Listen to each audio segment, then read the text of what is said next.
예, 본격 토론입니다. 예, 최진영 변호사 나오셨습니다. 네, 수요일의 남자 최진영 변호사입니다. 김준일 평론가는 무슨 요일의 남자인가요, 그럼? 예, 같은 수요일인데 맨날 선점해버리니까 목요일의 남자라고 할 수도 없고. 앞으로 번갈아 순서로 바꿔드릴게요. 그렇습니다. 네. 예, 우리 앞에서 시간을 조금 더 쓰셔가지고 좀 빠르게 진행해야 되겠습니다. 원구성 협상 결렬됐어요. 그리고 이제 일반 강행과 뭐 강경 투쟁, 국회 원 보이콧 뭐 이런 얘기들이 막 난무하고 있는 상황입니다. 어떻게 보십니까? 왜 슬픈 예감은 틀린 적이 없나? 22대 국회가 시작하자마자 사실은 국민들은 협치하라라는 목소리가 있었습니다만 민주당은 사실상 몽골 김영전처럼 하겠다. 전쟁하겠다는 건 아니었습니까? 결국 그에 따른 이재명 대표의 지시에 따르는 원내 어떤 그 독주 체제, 결국 그게 이제 독주를 넘어서 의회 독재 체제까지 갔다. 저는 그렇게 평가를 하고 싶은데요. 말씀드린 것처럼 국민이 여당의 이번 총선을 통해서 회초리를 든 건 맞지만 그렇다고 그것이 어떤 대선 과정에서의 어떤 정권 교체의 민의를 다 바꿨느냐, 저는 그렇게 보지는 않습니다. 그 상황 속에서 이제는 대선까지도 사실상 불복하는 취지에서 정책을 다 바꿔라라는 얘기를 하면서 그거 안 하면은 우리 다 모두 다 가져가겠다 이런 식으로 나오는 것은 어떤 말은 법대로라고 한다고 법을 빙자해서 하지만 법의 지배란 것이 정말 네. 법대로 하라는 것이 아니고 대화와 타협을 가지고 어떻게 보면은 그런 그 의회의 좋은 전통을 이어가라는 그런 의미의 협치의 의미인 것이지 이렇게 민주당이 독주하고 독재하라는 그런 의미는 아니다. 특히 오늘 여당 어떻게 보면 그 신문에 이제 사설을 쭉 봤는데 한겨레 정도만 여당 야당 전부 다 자제하라라는 취지에 있지만 전국에 있는 대부분의 신문이 특히 뭐 여의도에 있는 그 국민일보 같은 경우에는 민주당에서 민주 떼라 이런 그 사설 제목까지 단 걸 보면은 민주당의 지금의 행태에 대한 국민의 여론은 명약 관하는 것 같습니다. 예. 잘 원구성 협상이 안 된 거를 누가 이거를 뭐 좋아할 수 있겠습니까? 원래 이제 과거 사례를 보면은 평균 41.7일 정도 걸렸다라는 거예요. 네. 그러니까 이게 뭐가 됐든 법 위반이든 뭐가 됐든 그렇게 해왔던 이제 전례들을 이제 이번에 좀 무시됐다라는 거는 뭐 비판을 안 할 수가 없는데. 이제 저는 주목했던 게 이제 법대로라는 거는 민주당이 얘기하고 관례를 이제 국민의힘이 얘기를 하는 거. 이 법대로 하자 뭐 법치주의 얘기라는 게 강자의 언어거든요. 윤석열 대통령이 특히 좋아하시잖아요. 그거 법대로. 그게 이제 강자의 언어라서 사실 그거를 나온 맥락들을 보면은 이거는 내가 내 맘대로 하겠다 뭐 이런 걸로 이제 해석이 되는 거죠. 그래서 좀 아쉬운 부분이 있는데 왜 이렇게 됐는지를 좀 더 돌이켜볼 필요는 있을 것 같습니다. 예, 쉽게 얘기를 하면은 죄송합니다. 예. 제가 이게 법대로라는 거에는 그 민심을 수용해야 된다라는 그 어떤 그 밑바닥에 정서가 깔려 있고 정말로 역풍이 불고 있는 것인가라고 이제 생각을 한다라면 지금 행정부의 독주에 대해서 상당히 이제 우려를 하고 있는 상황에서 입법부도 강력하게 조금 견제를 해야 된다라는 여론이 많기 때문에 네. 안타깝지만 어쨌든 지금 좀 더 앞으로 남은 거라도 좀 잘해봤으면 좋겠다 이런 생각을 합니다. 알겠습니다. 지금 그 재난 안내문이 계속 울리고 있는데요. 이게 지금 조금 전에 전북 부안군 남남 서쪽에서 진도 규모 4.7의 지진이 발생했습니다. 전북 부안군 남남 서쪽 4km 지역이니까 비교적 우리 한반도와 좀 가까운 곳입니다. 규모 4.7의 지진이 발생해서 이렇게 재난 경고 문자가 지금 여러분한테 발송된 겁니다. 다들 스마트폰을 갖고 다니시니까 이 재난 경고음이 울리는 것을 막을 방법이 없네요. 이게 무음으로 해놔도 나와요. 재난 경고음도 나온다는 것을 좀 양해 부탁드립니다. 네. 네. 이 규모 4.7 진도의 지진이면은 뭐 통상적이지는 않은 상당한 같네요. 규모의 지진인 것 같은데 이게 피해가 없었으면 좋겠습니다. 예, 지금 두 분과 본격 토론을 막 시작했는데 어느새 일단 좀 쉬었다 가야 될 시간이 다가오고 있어가지고. 예. 예, 그래서 우리 최진영 변호사, 김준일 시사평론가와 함께하는 이 본격 토론 잠시 후에 계속하겠습니다.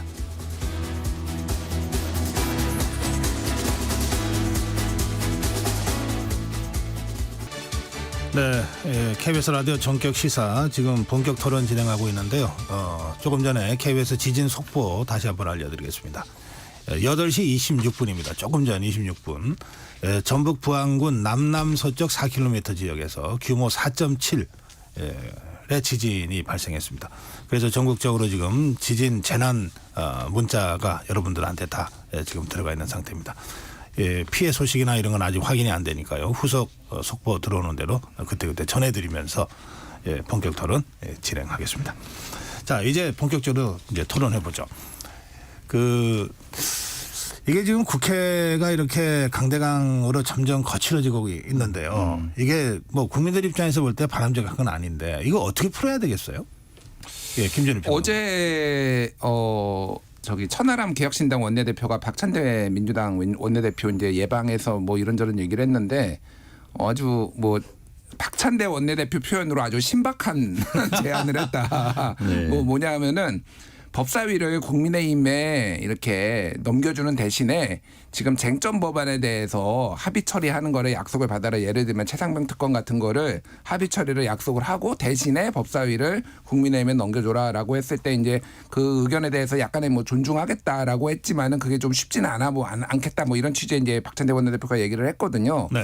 사실 지금은 약간의 상상력이 좀 필요한 것 같은데 문제는 국민의힘의 입장에서 보면은 지금 남은 7개의 상임위를 받고 국회에 들어가는 게 첫 번째는 국민의힘 지지자들한테 어떻게 비춰질 것인가 이것도 굉장히 의식을 하는 것 같고 무엇보다도 용산의 눈치를 안 볼 수가 없는 거죠. 야 법사위 내주고 운영이 다 내주고 야 지금 상임위원장 7개 하겠다고 지금 니들이 들어가는 거야. 약간 이런 분위기가 있기 때문에 사실은 뭐 민주당의 강성 지지자도 있지만은 국민의힘 입장에서도 운신의 폭이 굉장히 좁은 것 같아요. 제가 근데 굉장히 답답한 거는 15개 특위 만들어가지고 지금 국회 밖에서 하겠다라는 거잖아요. 그게 작동이 가능할까? 이런 생각이 들고 상임위에서 지금 뭐 이제 국민의힘 안 들어오면은 내일 7개 상임위도 지금 민주당이 가져간다는 건데 당장 그러면은 뭐 대정부 질문 같은 거 하면은 문제가 뭐냐면은 이게 국민의힘이 들어와서 여당 쪽의 정부 쪽의 입장을 얘기를 해줘야지 이게 언론 보도도 이렇게 비슷하게 나와요. 근데 지금 만약에 여당이 계속 안 들어오면은 민주당 야당 얘기만 다 들어갑니다. 그리고 아무리 밖에서 특위에서 얘기를 하더라도 이거는 굉장히 전략적으로 미련한 짓이다. 저는 그렇게 생각을 해요. 네. 민주당에 민주 없고 정의당에 정의 없고 국민의힘에 힘이 없답니다. 국민의힘에는 국민이 없습니다. 힘이 없는 게 제가 아니라. 봤을 땐 힘이 없어요. 네, 국민의힘하고 민주당하고 지지 차이가 4%도 안 4% 4.5%밖에 안 되니까 그런 걸로 지나치게 얘기하는 것은 과도한 것이고 힘이 없는 게 맞죠. 결국 숫자에 밀려서 속수무책인데 결국 그러다 보니까 이 상황 속에서는 저는 그렇습니다. 뭐 다가오는 지금 7월 달 8월 달에 올림픽이 있는데 올림픽에서 중요한 게 뭐죠? 페어플레이 정신이고 거기에서 페어플레이를 하도록 하는 엄파이어 주심이 굉장히 중요하다 생각합니다. 그렇다는 점에서 이번 국회에서 우원식 국회의장의 역할이 무엇보다 저는 중요하다고 생각합니다. 당내에서 어떻게 보면은 그 국회의장 후보로 당선되기까지는 어떻게 보면 강성 지지층에 호소하는 말씀도 할 수 있습니다만 그럼에도 불구하고 지금 6선 우원식 의장의 그 헌법에 대한 존중과 또 여야 합치에 대한 의지를 저는 높게 평가를 했었었는데 지금은 그런 게 아닌 것 같아요. 여전히 민주당 의원총회장으로 본회의장을 만들고 국회의장의 본분을 있고 국회의장이 마치 민주당 원내대표인 것처럼 얘기하는 것은 정말 어느 도단이라고 생각합니다. 그렇기 때문에 지금이라도 그 국회의장이 본인의 어떤 역할 탈당한 상태에서 공정한 어떤 그 중재자로서의 역할 이런 역할을 제대로 한다고 하면은 그런 부분에 있어서의 어떤 그 역할을 하다 보면 중재자로서 제3의 대안도 만들 수 있는 것인데 지금 그 우원식 원내대표가 지금 어떻게 보면 막 말씀드린 것처럼 박찬대 그 민주당 원내대표보다 더한 역할을 해버린다고 하면은 그럼 국회가 왜 있습니까? 그래서 7개 상임위를 이제 국민의힘 몫으로 남겨두고 했는데 이것도 안 가져가면은 가져가겠다는 거야. 정말 민주당이 이거는 어떻게 해야 돼요? 7개 상임위. 그러니까 상임위 7개 줄 때 받으라잉. 이게 대놓고 조롱하는 건 아니겠습니까?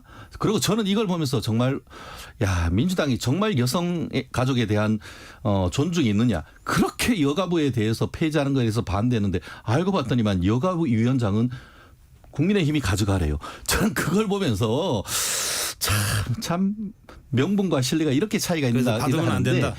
결국 현재의 전체적인 흐름으로서는 좀 강대강의 대치가 지금으로선 불가피한 것이 아닌가 싶습니다. 그거라도 받고 해야 된다가 그런 취지의 말씀이셨죠?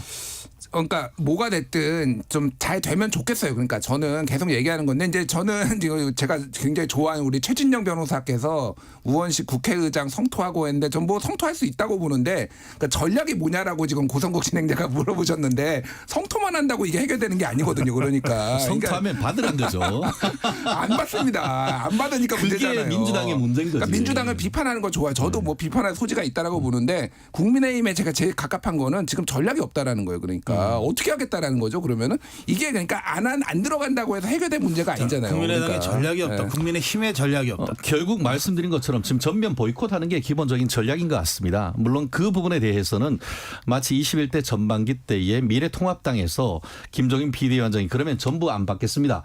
물론 그렇고 나서 굉장히 후회했는 것도 맞습니다. 그럼에도 불구하고 지금으로서는 전체적인 그 민주당의 의회 독재 프레임을 좀 강화할 필요가 있다. 특히 지금 저도 이제 저희 사무실 이 교대역 사거리 있습니다만 거기에 민주당이 뭐라고 걸어냈냐면은 독재는 민주를 이길 수 없다라고 써놨습니다. 그런데 그 말이 민주당이 써놨는데 그에 따른 욕을 민주당이 먹는 것 같아요. 아무런 공감을 할 수가 없고 오히려 지금 그 독재는 윤석열의 독재라기보다는 민주당의 독재, 이재명의 독재에 더 공감이 된다. 그렇기 때문에 지금으로서는 어떤 그 공격자 대 피해자의 프레임이 그게 바로 하나의 전략일 수 있다고 봅니다. 알겠습니다. 우리 김준일 평론가는 현실적으로 접근하자. 일단 7개 상임위를 받고 의정활동을 통해서 존재감도 좀 더 높이자. 이런 취지의 일종의 전략을 제시하신 것이고. 일단 전 들어가는 게 맞다고 봐요. 그리고 네. 최진영 변호사는 전면 보이콧이라는 전략을 구사할 수밖에 없다. 이렇게 그게 전략이죠. 그렇게 이제 말씀하셨습니다. 자, 일단 이 문제는 여기서 1차 마무리하고요. 지금 지진 관련 속보 다시 한번 전해드리겠습니다. 조금 전 8시 26분에 전라북도 부안군에서 규모 4.8 지진이 발생했습니다. 진앙지는 전북 부안군 남남서쪽 4km 지역입니다.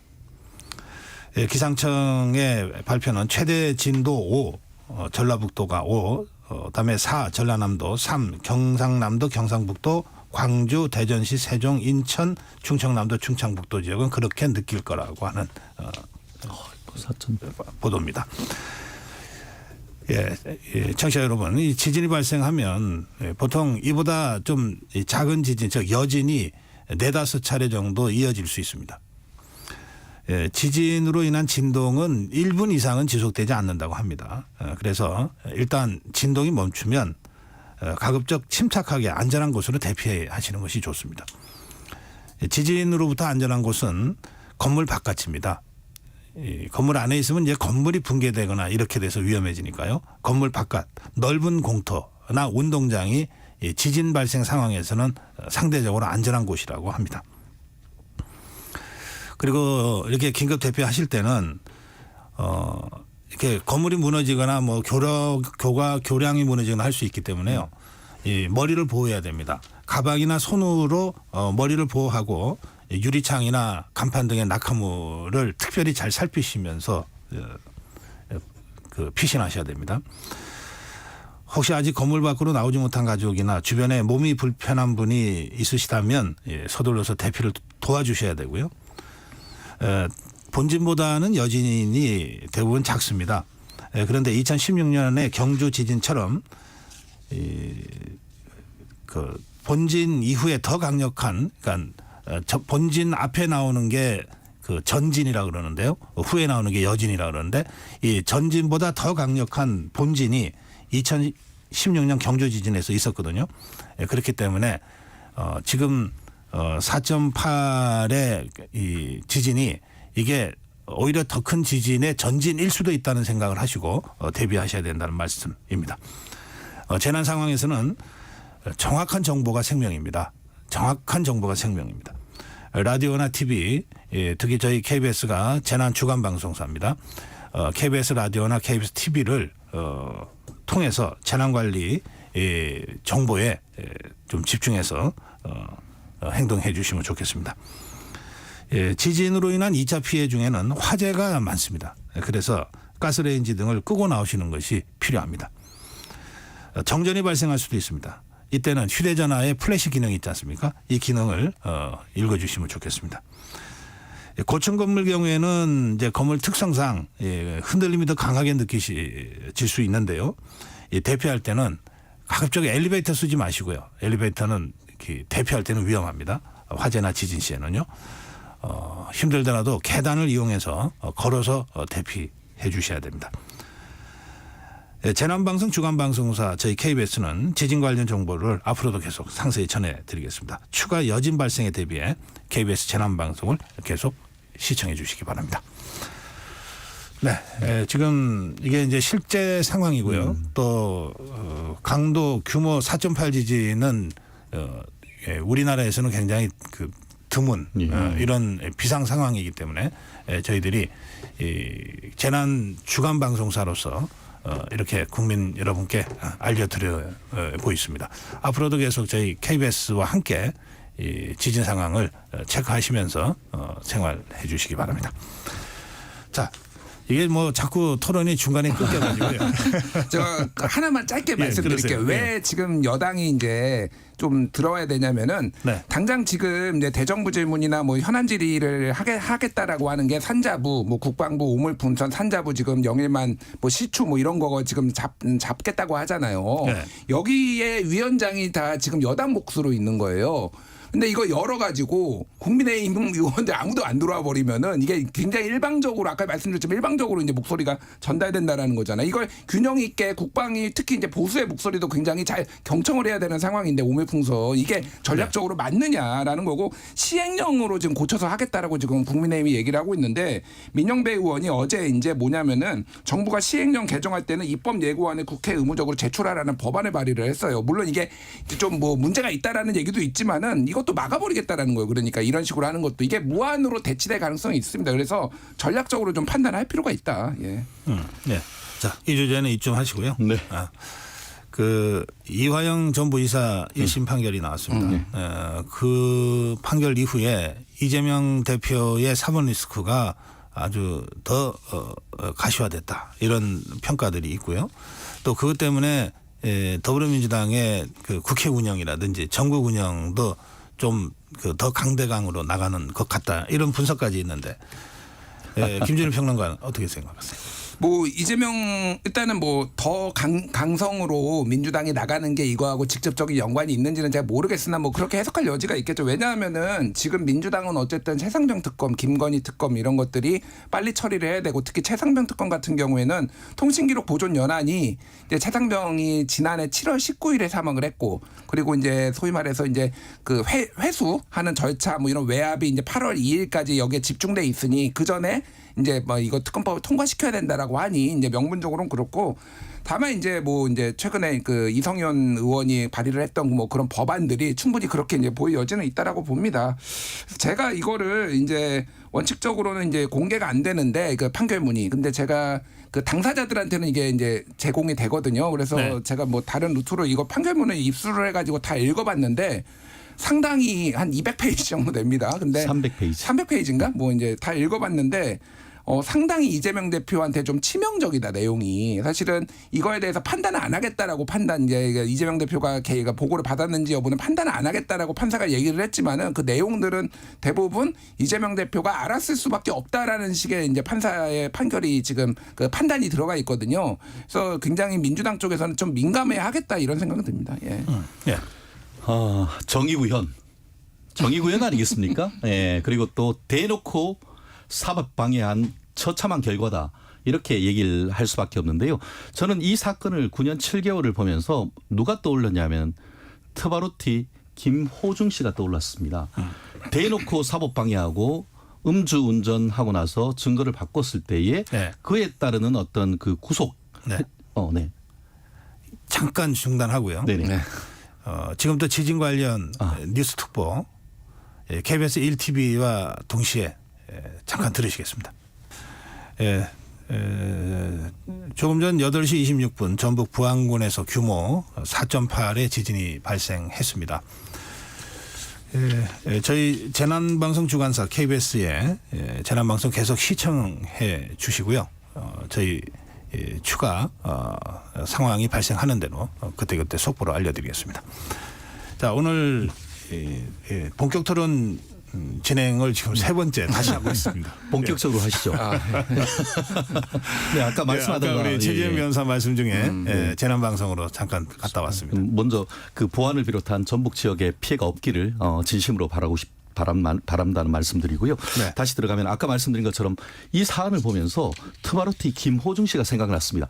만약에 민주당 그 논리대로 한다고 하면은 어떻게 보면 사법 방해가 있으니까 지금 경찰들이 진짜 열심히 수사를 했지 않습니까? 그래가지고 구속영장을 청구를 해서 지금 구속이 됐어요.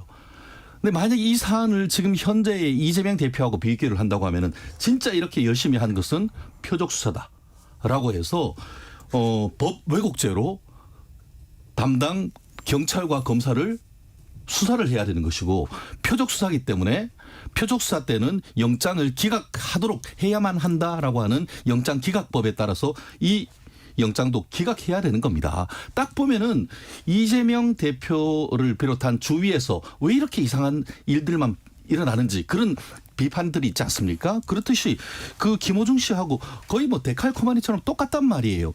그렇기 때문에 이런 사안에 대해서 국민의 상식을 가지고 접근을 한다고 하면은 우리는 답이 이미 나왔다고 생각합니다. 마치 한겨레 신문에서 김호중 씨의 구속영장이 발부된 다음 날 영장으로 사법방해 있어서는 안 된다라는 강한 질타를 했는 것처럼 지금 있는 민주당의 어떤 입법 폭주 그리고 이재명 대표에 대한 방탄을 위한 입법 폭주 그것이 누구를 위한 것인지 뭐 아까 김준일 평론가님은 이재명을 위한 것일 수도 있다라고 했는데 그것은 지나가는 아이한테도 물어봐도 알 수 있는 건 아니겠습니까? 그렇기 때문에 그런 점을 생각해서라도 누구만을 위한 이재명만을 위한 민주당이 아니고 대한민국을 위한 법을 만드는 민주당이 돼야 된다고 저는 생각합니다. 예.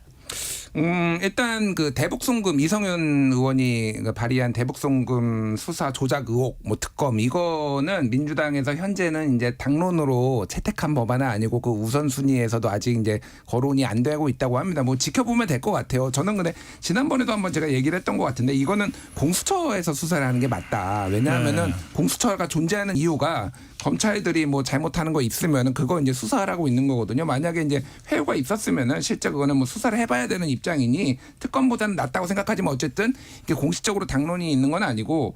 근데 이 김승원 의원이 얘기했던 법 왜곡죄나 뭐 이런 것도 아니면 그러니까 박찬대 원내대표가 얘기한 뭐 판사 직선제 뭐 이런 것도 근데 현재로서는 당에서 민주당에서 공식적으로 이거를 좀 언급을 하는 건 아니에요. 이제 개개인의 의견이고 이게 오늘 그 김승원 의원이 다른 방송에 나와서도 이거에 있어서는 좀 유보적인 태도를 좀 보이더라고요. 그래서 뭐 이건 다만 이제 말씀하셨다시피 이게 이제 이재명 대표를 이제 보호하려는 거 아니냐 이런 의구심이 있으니 이거는 민주당이 좀 현명하게 대처를 해야 되겠다 그런 생각은 듭니다. 다만 이제 그거에서 법 왜곡죄가 이제 뭐 법 남용죄라고도 이제 이름을 붙이겠다 뭐 이런 얘기를 하는데 쉽게 얘기를 하면은 명백하게 그러니까 검사가 수사를 하는데 명백하게 다른 물증이 나왔음에도 불구하고 관성적으로 이를테면 수사를 해둔 방식으로 해서 기소를 하고 남용을 하는 이런 것들에 대해서 책임을 물어야 되는 거 아니냐 뭐 이런 거에 취지가 있어서 이거를 처벌하는 거는 문제가 있지만은 어느 정도는 이거를 조금 뭔가를 좀 제도를 해야 되겠다라는 생각은 저는 개인적으로 듭니다. 김평론가님 실무를 하면서 판사나 검사가 적극적으로 증거를 조작해가지고 기소 안 해야 될 사람을 기소한 사례를 저한테 얘기해 주실 수 있습니까? 정말 그런 게 있다고 하면 그 판사, 검사 탄핵해야 된다고 봅니다. 정말 그런 사람이 있으면 이미 그 조직에서 퇴출됐다고 봅니다. 저는 확신합니다. 왜냐? 정말 그런 게 있으면 1심, 2심, 3심을 거치면서 사안이 다 바뀝니다. 지금 민주당 논리라고 한다고 하면 1심에서 법리적으로 막 다퉈서 무죄 나왔다가 항소심 해가지고 유죄가 나오면은 1심 판사 그냥 탄핵시키라는 거예요. 만약에 이런 법이 만들어지면 어떻게 하느냐. 정치적인 사건뿐만 아니고 1심에서 유죄 나왔다가 2심에서 무죄 나오고 예를 들어서 경찰에서 무혐의로 보냈는데 검찰에서 추가로 수사를 해서 기소했는 사건은 다 지금 이 제기에서 법 왜곡죄로 해가지고 고소 고발돼서 사법부를 비롯한 대한민국의 법치주의가 완전히 무너지게 되는 거예요. 이재명 방탄을 위해서 사법부의 법치주의를 무너뜨린다는 게 이게 어느 도단이란 거죠. 예, 거기까지 하겠습니다. 오늘 이 재난방송을 보내드리는 관계로 시간이 지금 마무리해야 될 시간이 다 돼서 짧게 말이죠. 네네. 30초씩 마무리 말씀하실 시간을 제가 드릴게요. 예. 먼저 하시죠. 예. 네. 예, 김준일 그러니까 평론가. 예를 들면은 유성 간첩 조작 사건에서 이제 이시원 전 공직기강 비서관이 이거 관련해서 기소 잘못해가지고 결국은 억울한 얘기, 그러니까 피해자를 낳았잖아요. 제가 뭐 무차별적으로 모든 거에 적용을 하자는 게 아니라 분명히 뭐 제도적으로 보완할 부분이 있으면 해야 된다라는 겁니다. 그리고 뭐 이재명 방탄을 제가 하자라고 뭐 그런 식으로 생각하는 건 아니고 그런 취지의 생각에 대해서는 동의를 하지만은 이거를 법 왜곡죄 이렇게 만들어가지고 하는 건 저도 반대예요. 근데 충분히 고려해볼 만한 검찰이 정말 잘하고 있는지 한번 돌아볼 필요는 있을 것 같아요. 그렇습니다. 좀 짧게 얘기할게요.